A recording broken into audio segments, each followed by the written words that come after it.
What if I told you that the most broken weapons in the history of Borderlands actually influenced the future of the franchise? And you, yes you, have unknowingly been farming the new iterations of these unexpected unicorns. Hybrids.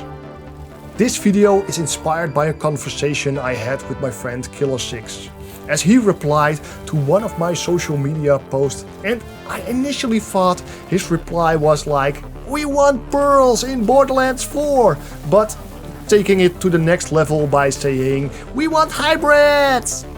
That is not how Killer6 sounds, by the way. So, for those who don't know what hybrids are, these weapons from Borderlands 1 were happy accidents.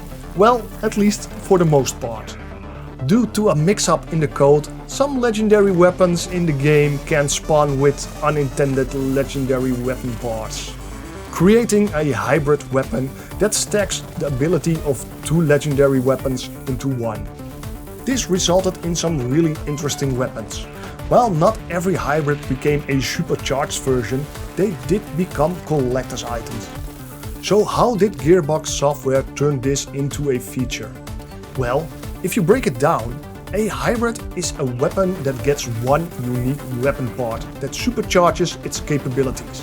And that is exactly what Gearbox did in Borderlands 3, because we all have been farming for the Boom Sickle. This is the only version that deals splash damage, and its damage type gets augmented from assault rifle damage to shotgun damage. And they all achieve this by adding one weapon part into the mix that supercharges the weapon while staying true to the weapon's design. Another example would be the Overclocked Troubleshooter, because that specific version comes with a grip that cuts the ammo consumption in half, making it a much more effective weapon. Then there is the Clairvoyance, that has 4 different triggers. 2 are your normal single-shot assault rifle. 1 turns it into a masher by increasing the projectile count, while another one turns the weapon into a full automatic Gatling gun. This implementation replicates what hybrids did, but in Borderlands 3. It allowed you to get a unicorn version of a legendary.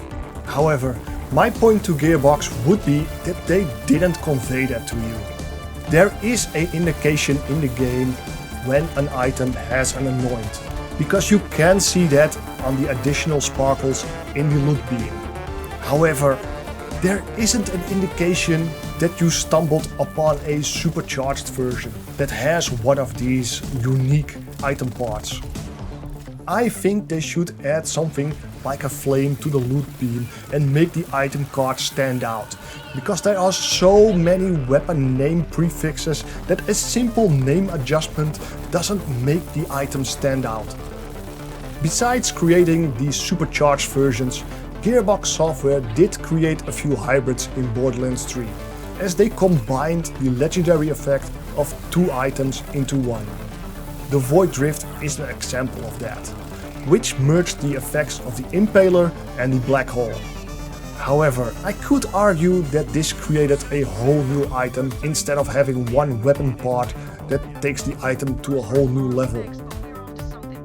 In my opinion, Borderlands 4 should embrace these supercharged variants and add flair to them, so the community can celebrate these items.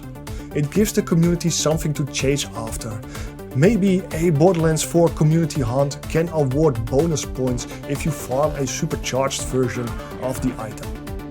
But those are some of my thoughts, and now it's your turn, because I would love to have a conversation about this. So let me know what you think about this in the comments below, and let me know if you like these rare item parts.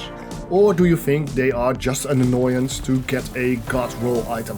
And if that's the case, you might like this idea from my next video.